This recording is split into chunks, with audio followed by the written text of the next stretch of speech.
Before Gandhi, before Dr. King, before Madiba, there was Jesus of Nazareth, who 2 millennia ago said things like, turn the other cheek, love your enemy, those who live by the sword, die by the sword.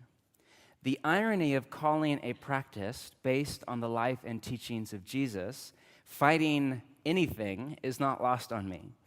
But calling Jesus a pacifist is a bit off the mark. He was, in honesty, a warrior, just like all of the Old Testament prophecies predicted the Messiah would be.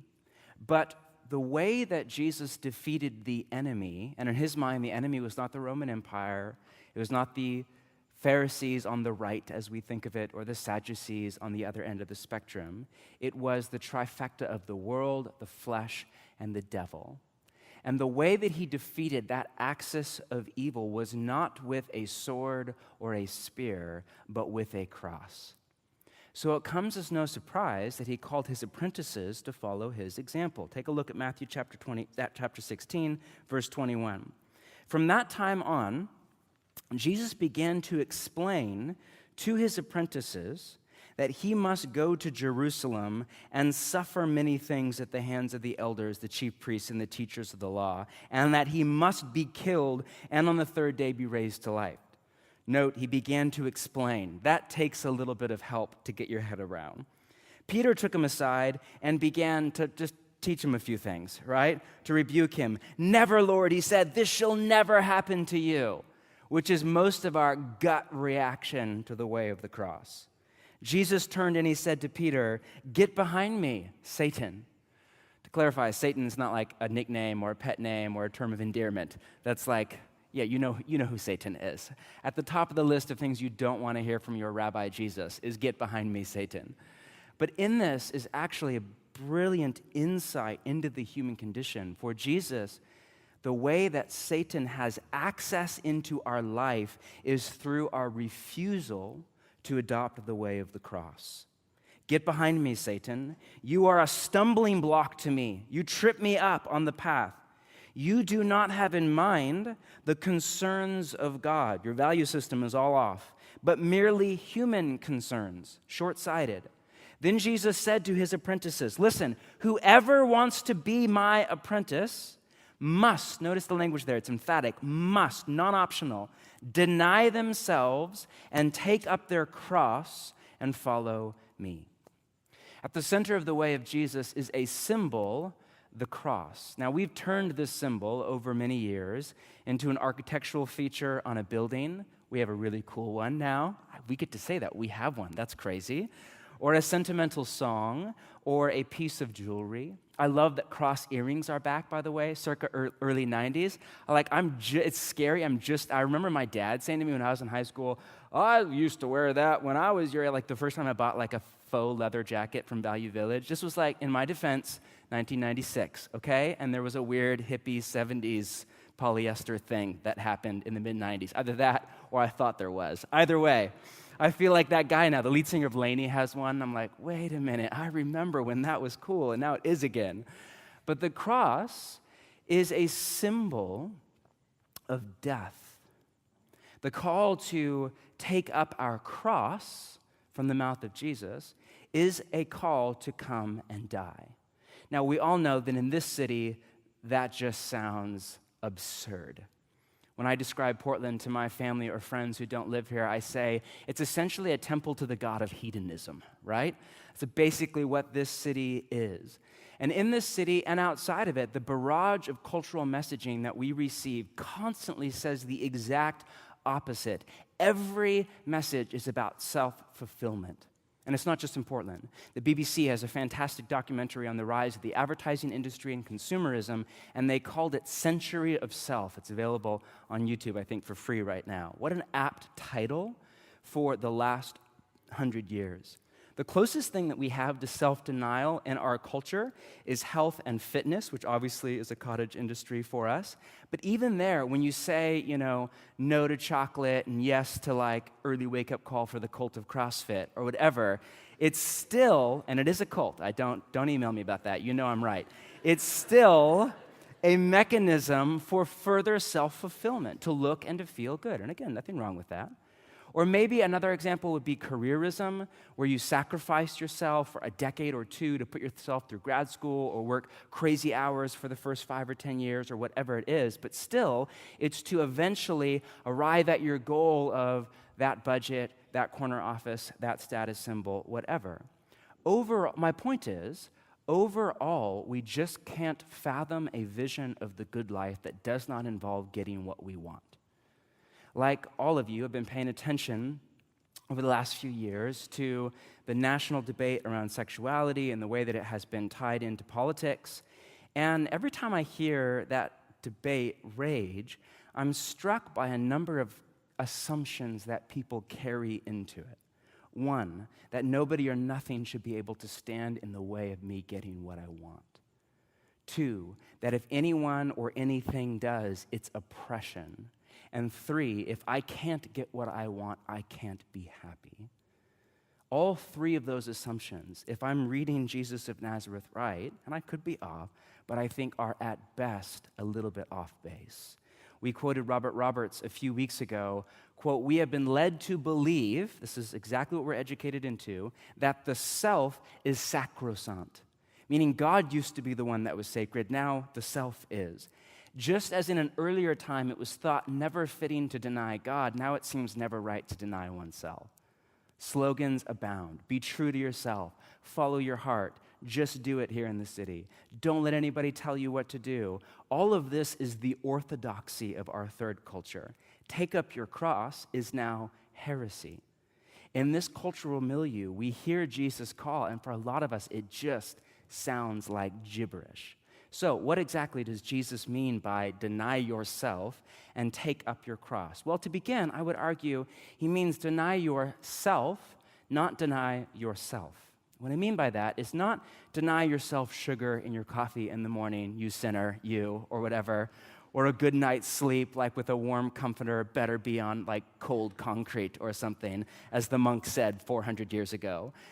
Yourself in Jesus' paradigm is something else. You as a whole are an object of Jesus' love and delight, of surpassing worth to the God who made everything. So what exactly is the self here? Well, under our rubric of the world, the flesh, and the devil, the self is synonymous with our flesh. It is the center point where all three of our enemies lie. It's where deceptive ideas on the one side, or the devil, and a sinful society on the other, what the New Testament writers call the world, join forces with our disordered desire, our flesh, to, in the language of Peter's letter in the New Testament, to wage war against our soul. This is the self that we are to die to. Remember, just to recap a few weeks ago, the world has essentially one category for desire. It's what we would call our authentic self.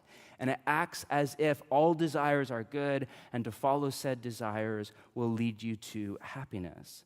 Paul and the writers of the New Testament, as well as Jesus, have two categories, both of which are authentic to me. We all have a flesh, a primal animalistic drive that is bent toward self-gratification. We called it our disordered desires. And we all have a spirit, or in the language of philosophy, a will that is bent toward love, or the good of another ahead of our own.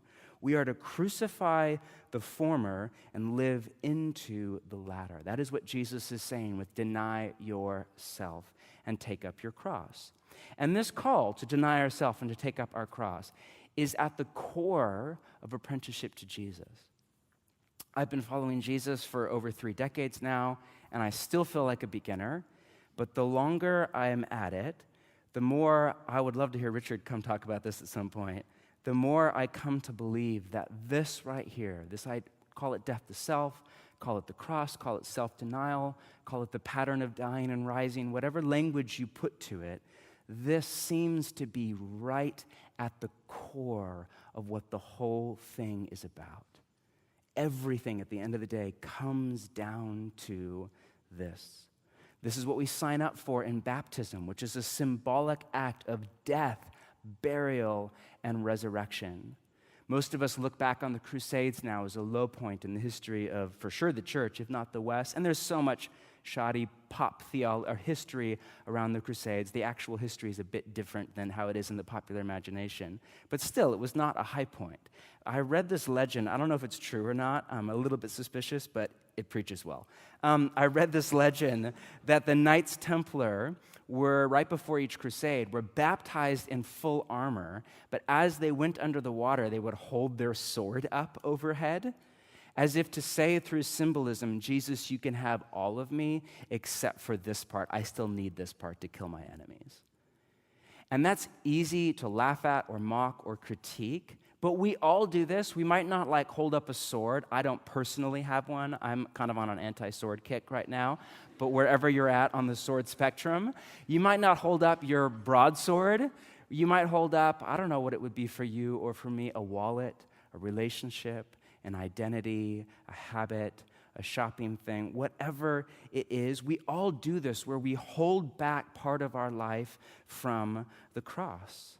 To deny yourself, to take up your cross is to say, okay, Jesus, here I am, all of me laid bare for you, and then to come alive again. Now, if this sounds like a tough sell, and if you're like, man, that just sounds like, fasting and celibacy are right up there with this call. It sounds great, John Mark. Thank you. And if you're thinking, why would I do that? Jesus, he's a master teacher, and like a really brilliant teacher, he anticipates your question ahead of time and goes right into an answer for it. Back to Matthew chapter 16, next line, verse 25. For, or in Greek, the idea here is, this is the reason why, or here's why. For whoever wants to save their life will what? Lose it. And read the next line. But whoever loses their life for me will find it. What good will it be for someone to gain the whole world and yet forfeit their soul? The word soul there is psyche in Greek. It's where we get the word psychology. And the word life, it's obscured by the NIV, but life is the same word. Find your soul or your life, forfeit your soul or your life. What can anyone give in exchange for their psyche, their soul, their life? For the Son of Man, that's Jesus' name for himself, is going to come in his Father's glory with his angels, and then he will reward each person according to what they have done. Now, the key word in this second half of Jesus' open invite is will.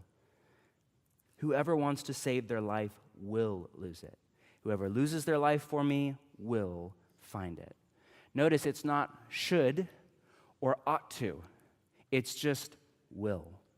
One of my favorite things about Jesus' teaching style is how often his teachings don't end with a command. Sometimes they do. He's not against that. But rather, a lot of them end with a statement about reality, about how life actually works. It's better to give than to receive. The first will be last, the last will be first. Those who live by the sword will die by the sword. Are those commands? No. Are those like an ought to? No. No one can serve two masters. Not a command. So on and so forth. So many of his teachings are just statements. This is the way life actually works. For Jesus, you have two options. And I know we're all about option C at Bridgetown Church, but apparently Jesus is not. You have two options. He actually is a very black and white teacher, and it's one of the reasons he's so memorable. Option A is you deny Jesus and follow yourself. Or option B is you deny yourself and follow Jesus. The results are losing your life or saving it. Let's parse out how that actually works in our day-to-day life. Option A, we deny Jesus and we follow ourselves. Or put another way, we put desire on the throne of our life. We make getting what we want our ultimate aim and authority for all that we do. Or, okay, if we opt for that path, or Jesus would call it a way, four things will happen to our soul or our life. First, we will be unsatisfied. We'll talk more about this next month in our practice on Sabbath. Can't wait to start that in the new year. We're just going to sleep all the way through winter. But human nature is, by nature, infinite. Your soul was built by God and for God and in eternity and for eternity.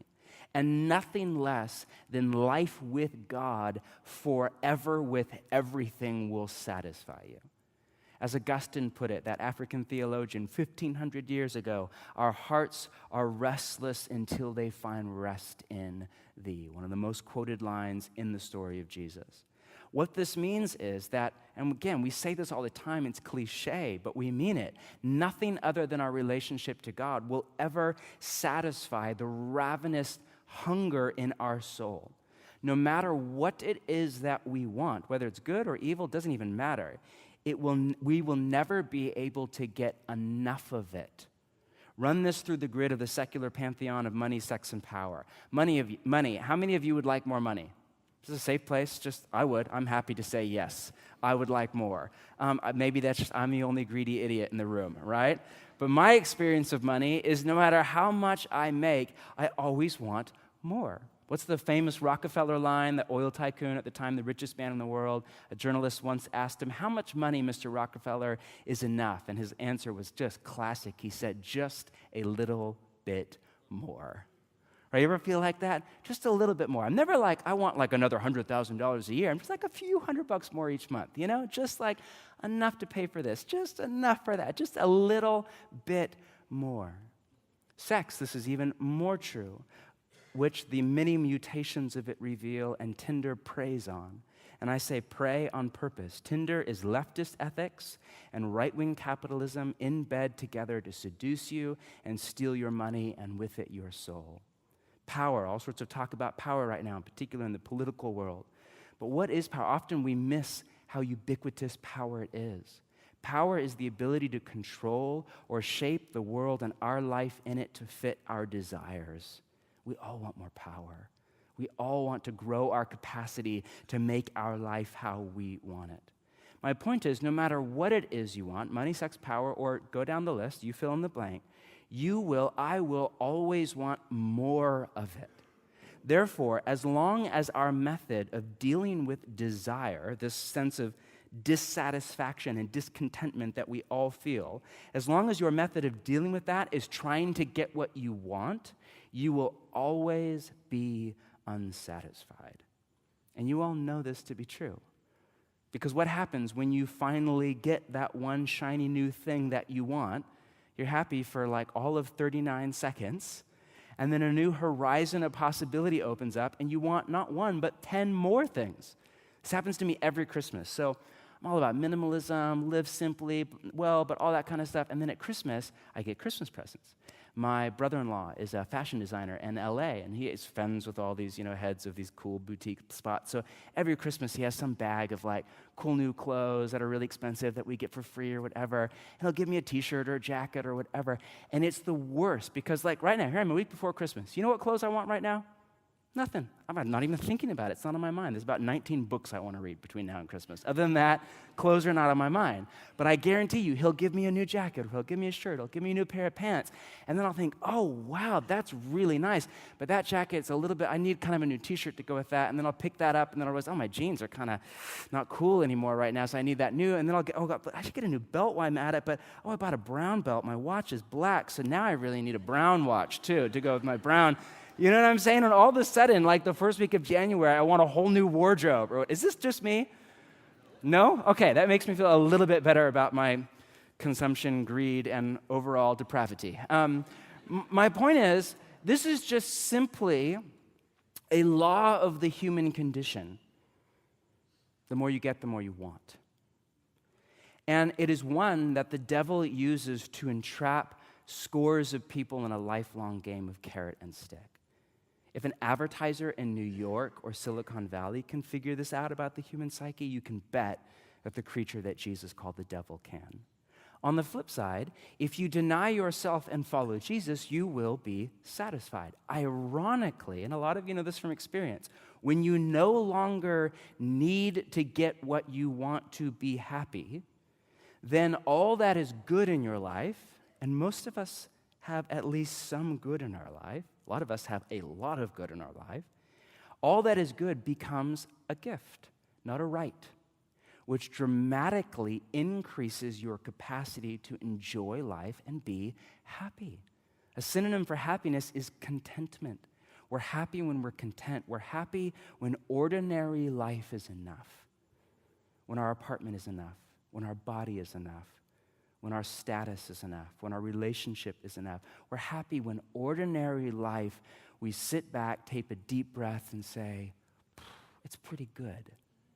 And we get to that place, listen, not by enthroning desire as our king and then giving all we have to sacrifice at its altar.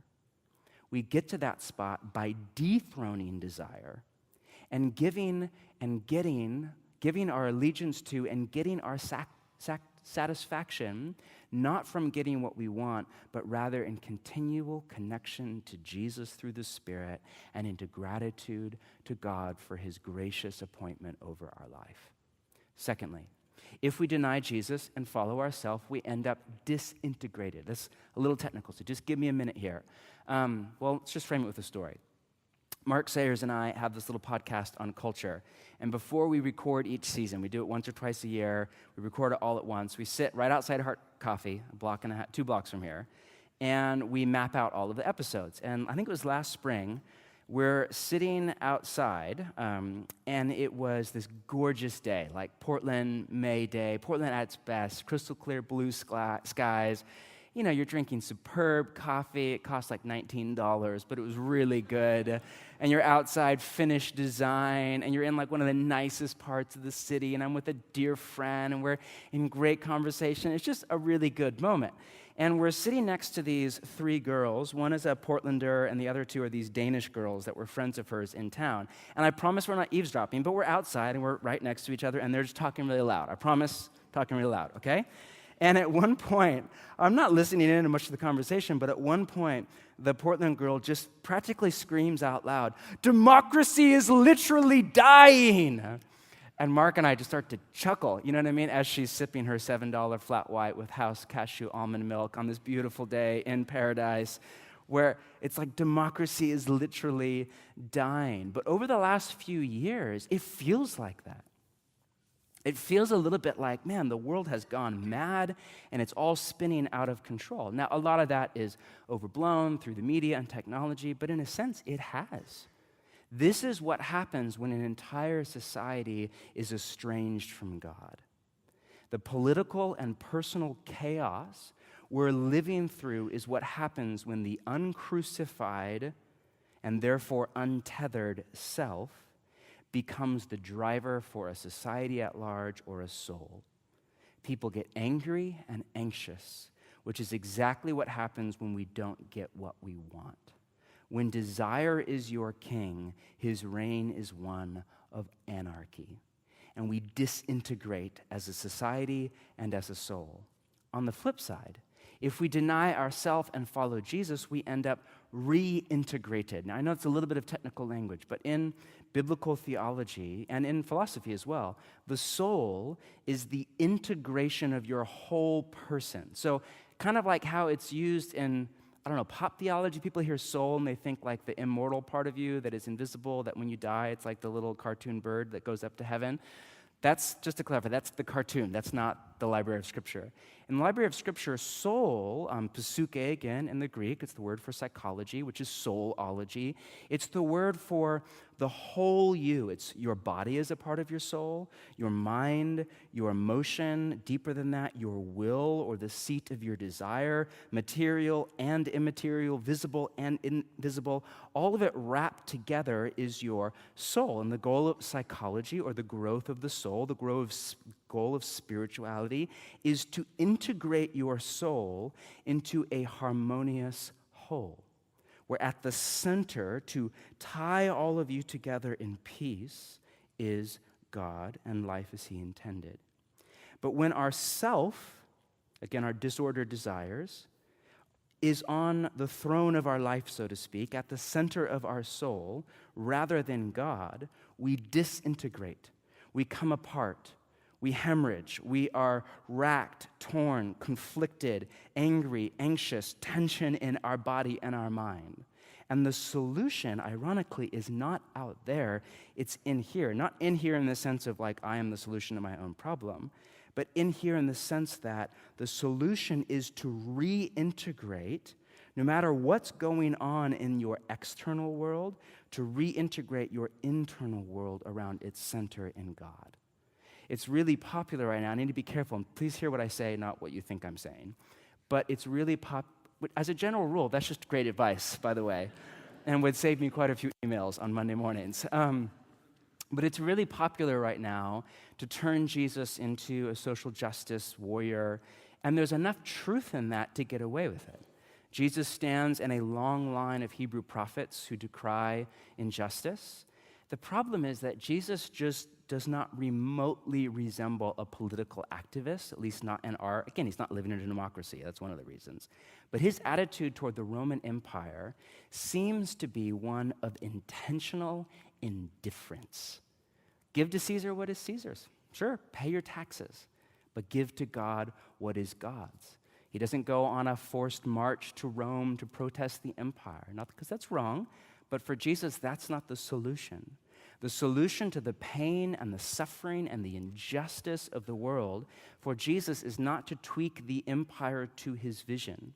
Not because, and again, he's not living in a democracy, but it's not because politics and policy don't matter. They do. Laws and legislation shape society, which in turn shapes souls, right? And often with disproportionate effect on the poor.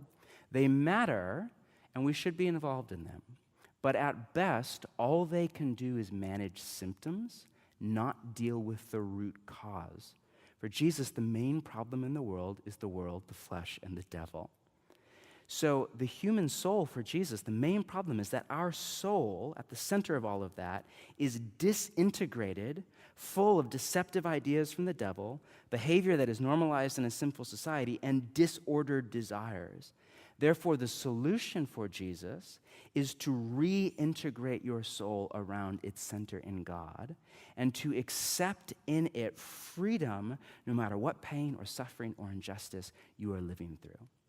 What that means for us, and again, I have no political point here to make, it's a personal point, is that as long as we attempt to gain peace in our inner world through rearranging the circumstances of our outer world, we will always end up frustrated. Life will become a lifelong game of whack-a-mole, right? And I think I feel like I'm just starting to get that. I figure like you play whack-a-mole for so long, and if it's like your first time and you've never been through it and everybody around you is playing whack-a-mole too, you're like, well, at some point we get through it. And then I think you get to, most people probably figure this out by 29. It took me another decade, right?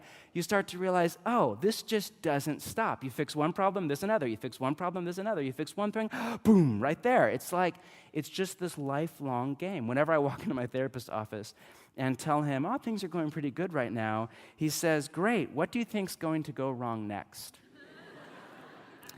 And he says that not because he's nihilistic, but because his life message to me is, listen, John Mark, your happiness cannot be dependent on a trouble-free life. Or at best, your experience of the life you crave will just be fleeting moments here or there over a lifetime. He said to me last time we were together, and I just when he said it, I just jaw to the floor, that's so far past my level of maturity to accept. He said, whatever human flourishing is, it must be able to integrate a child born with Down syndrome or bankruptcy.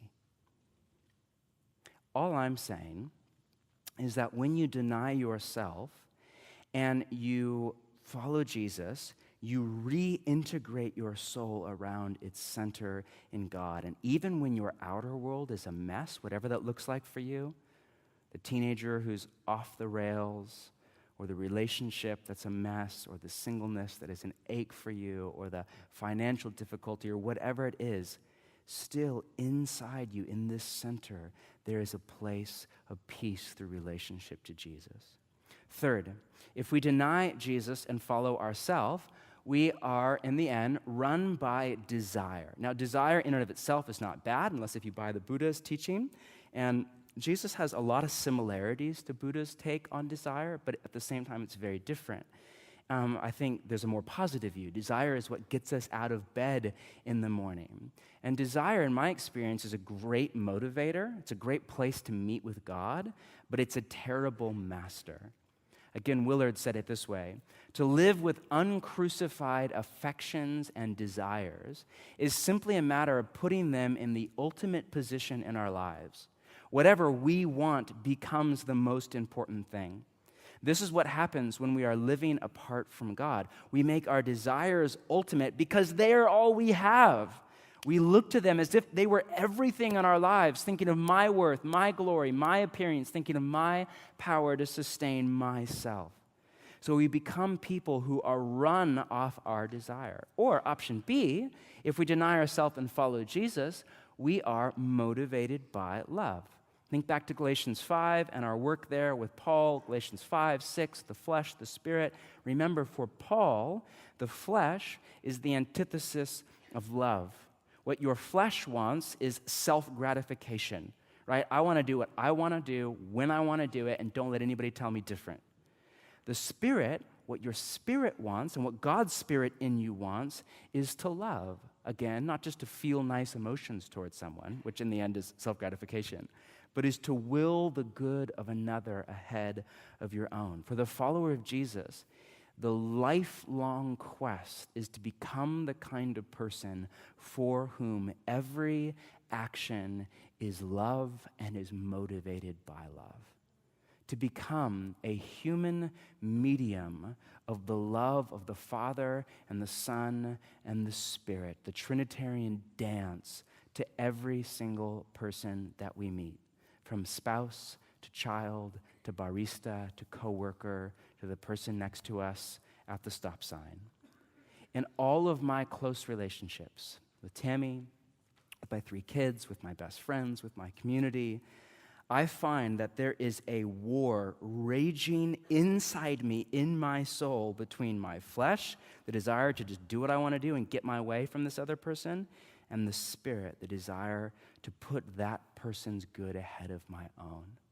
And the more that I deny my flesh and say yes to the Spirit, I find, and gosh, I am still a beginner at this, so all I can do is point down the road and say, follow Richard after you follow Jesus, or follow other people I know that have been following Jesus longer than I've been alive, and say, there it is. There's someone who's motivated by love. Finally, if we deny Jesus and follow ourselves, we end up in slavery to our want.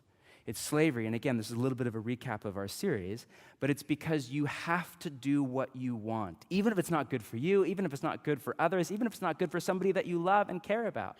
An easy example is substance abuse, but this is also true of the socially acceptable addictions as well. Work, social media, health, fitness, more and more pornography.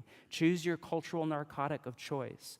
And it's slavery because as long as your happiness, or in Jesus language, that's not a Jesus word, but there's some concept overlap, your soul life, I think he would say, is dependent on getting what you want. Again, you will rarely be happy because, as we said, so many of our desires go unfulfilled. As the theologian Karl Rahner once said, in this life, all of our symphonies remain unfinished. And so we end up, our happiness locked away in the prison of our want, never set free to live. On the flip side, option B, if we deny ourselves and follow Jesus, is we end up free from the domination of want. Now, don't misread me. I'm not saying this in the Buddhist sense of free from desire. Again, desire is good in its proper place underneath God, where certain desires we fan into flames, but still in the right place, and the other desires we crucify. But we end up, if you deny yourself, your flesh, you're disordered, you follow Jesus, you end up liberated from dependence on getting what you want to be happy. That's what I'm saying. I'm just learning so much about the human condition through parenting. I feel so bad for my poor kids. It's a good thing they're not here because I only use them as negative examples recently. I promise they really are great kids. They're just not here to defend themselves. And it's like I'm like the news media, like I only tell the bad stories, you know? But I watch this dynamic with my boys, who are great. My boys are 13 and 10. They share a room. They're both at prime Lego ages, you know. And all the Legos go into one pot, right? So we buy them Legos for Christmas or birthday or whatever. And in the end, it all goes into one giant box. And so I watch them, you know, inevitably, pretty much every single day, or at least a few times a week. They clash. They both want the same Lego character. They both want Kylo Ren for this thing or whatever it is. And so they fight over it, hopefully metaphorically, not always. And in the end, there's one Kylo Ren and two boys. So somebody's the winner, somebody's the loser. Even if it's like, well, you get him for an hour and then you get him for an hour or whatever. You think that would work, it doesn't. But I watch this dynamic where whoever does not get Kylo Ren, or whoever the Lego of choice is that day, is just wrecked. I mean, they will literally say things like, my whole day is ruined, like over Kylo Ren, you know what I mean? Or like, it's not even worth living anymore. Moses is like our crazy dramatic type 4 on the Enneagram. Oh, did I just say that? Oh my gosh, I'm so sorry. I can't believe I said that. And as we mature, he's just really dramatic. Everything is like, he's actually a pretty happy kid, but when he's like a little upset, he's like, I'm not even worth living anymore. I'm like, okay, do you want some juice? As we mature, we hopefully grow beyond that childish selfishness. And if we do, we are much, much happier when we don't get our Kylo Ren or a dream job or the apartment or whatever it is, and it doesn't ruin our day or ruin our month or ruin our year. But all too often, we grow up, but we don't actually mature. And we just learn how to manipulate people into getting what we want without the, coming off like the petulant child. But really, all we are is better at manipulation. The people I know, that's not a slam. What I'm saying is, the people I know, think about, run through your mental list of older, wiser followers of Jesus. The people I know who are most happy, most at peace, most grateful, most in the moment, who deeply enjoy their life in God's world, who just seem to me free, immune to the machinations of consumptionism and the rat race and social Darwinism and all of the anger and all of the anxiety and all of the lust and all of the greed. The people that I know that just seem free from that are simultaneously the people I know who have most died to self. They're the least willful in the negative sense of that, the least selfish, the most other-centered. There is a deep happiness that comes upon the person who has died to self.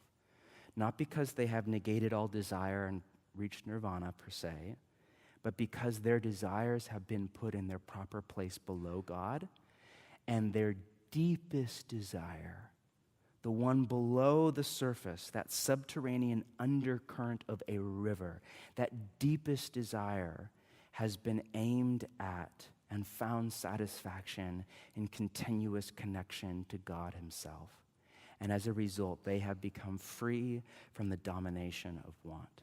Now, to recap, if you deny Jesus and follow yourself, you end up unsatisfied, disintegrated, run by desire, and in slavery to want. This is what Jesus means by lose your life or your soul. How many of you have lived long enough, and this will happen to you more as you age, but it happens to young people too, to hear a friend or a family member hit some kind of a crisis in life, make some kind of tragic mistake, and say something like, my life is over, or I have nothing left to live for, or I've lost it all. Often, that is what happens when self is God. Bonhoeffer wrote his famous book right before World War II that he called The Cost of Discipleship. He's the one who coined the phrase cheap grace and said that when we pitch Jesus' gift as a free gift, it's actually a bit misleading. He said it will cost you to follow Jesus. Not money or, earning God's love or anything like that, but it will cost you to follow Jesus. But Willard and others came back around and said, yes, true, but we also have to talk about the cost of non-discipleship. Meaning, are you willing to pay the price? Are you willing to trade happiness for that quick pleasure? Intimacy for sex, trust for an affair, the cumulative compound interest of blessing accrued over years of faithfulness just for the easy quit when it's hard. Are you willing to pay for the world with your soul? Just run a cost-benefit analysis, Jesus would say. It's not worth it. Again, you will lose. Not you should, not you ought, not think about this. This is just a statement from Jesus about reality. On the other hand, if we deny ourselves and we follow Jesus, we end up satisfied at a soul level, integrated, whatever is outside of us, motivated by love and free from the domination of want. This is what Jesus means by save your life or your soul. And all of this starts with the cross. The cross is the entry point to apprenticeship to Jesus and life in his kingdom. Anybody want to follow me? Anybody want to apprentice under me? Fantastic. Step 1, deny yourself. Take up your cross. Y'all have one? Did I just say y'all? That was an accident, Bethany, I promise. That's what happens when I'm friends with Bethany. Y'all have one. You all have one. Take up your cross and follow me. For Jesus, listen carefully, entrance into his life is not based on your ethnicity or your social status or your wealth or your IQ or even on your character or behavior.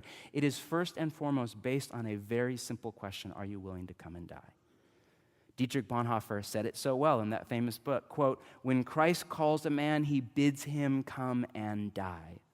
Meaning step 1 is self-denial. This is step 1 on the path or the way to the life that we all crave.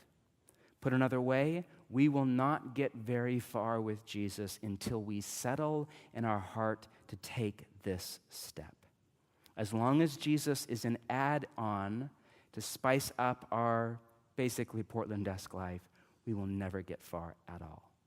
And this is a step that we take daily. This teaching of Jesus is in all 4 Gospels. You could argue it's one of the most repeated teachings of Jesus in the New Testament. In Luke's version, it's verbatim, except he slips in one extra word. Whoever wants to be my disciple must deny themselves and take up their cross daily. I love it. And follow me. Meaning this is a daily decision that we make, not just once 20 years ago at our baptism. Tomorrow morning, you wake up, you have a decision to make.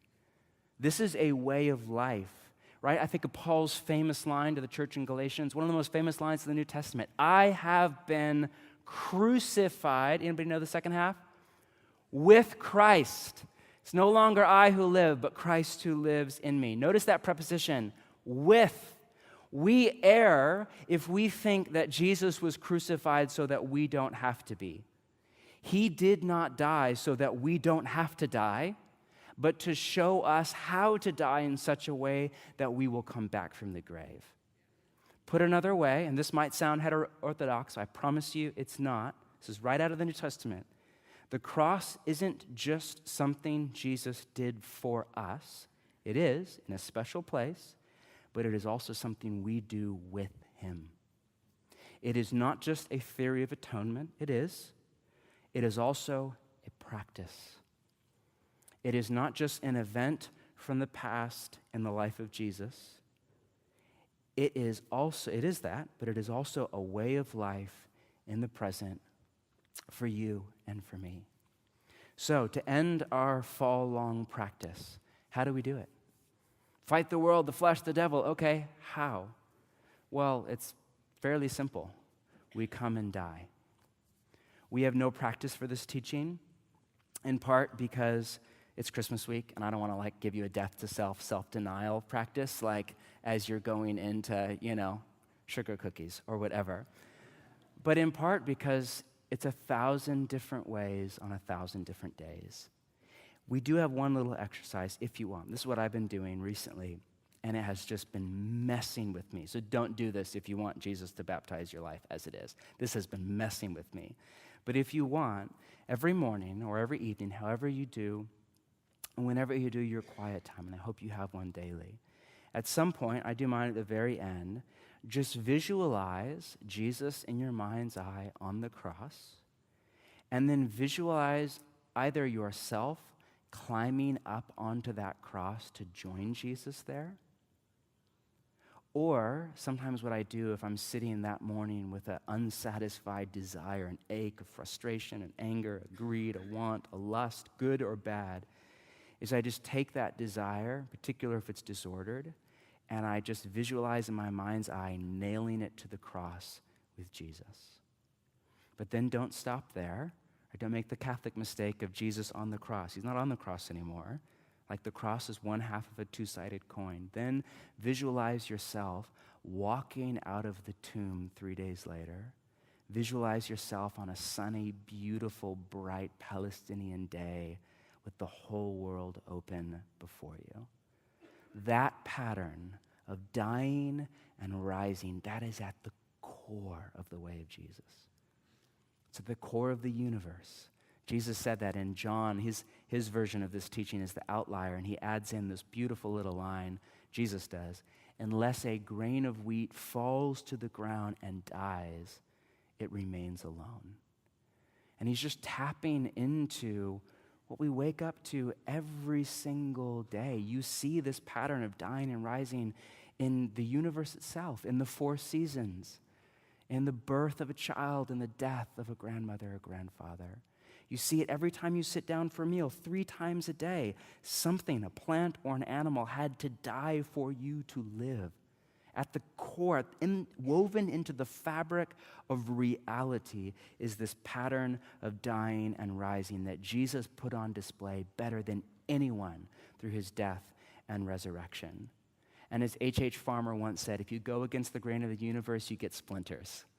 Meaning if you fight this, if you buck against it, if you chafe, if you push back, that's fine, but you will get splinters. But if you accept it, if you let go, if you step into the pattern, what theologians call the cruciform life, if you make self-denial in your cross a daily decision to set that before God, you will come out the other side in life. To do this, and we'll end here, we have to believe in God the Father's good intentions toward us. St. Ignatius of Loyola, the founder of the Jesuit order, one of maybe his most famous line was he defined sin as an unwillingness to trust that what God wants for us is our deepest happiness. Now, happiness, again, is a word we get wrong, and we have all sorts of goofy ideas around it, but the idea there is right. You have to trust that Jesus knows better than you do what will make for a life. Until you come to believe that and trust it and throw the weight of your life on it, you will always be doing whatever you can to fight for control over your life because you think you know better than God. And so death and resurrection is just an act of trust. It's saying, God, I trust you. I trust your good intentions. I trust your love. I trust you know better than me. I trust your pattern that on the other side of the cross is resurrection. On the other side of death is a brand new life. And I say yes. Let's stand together and pray.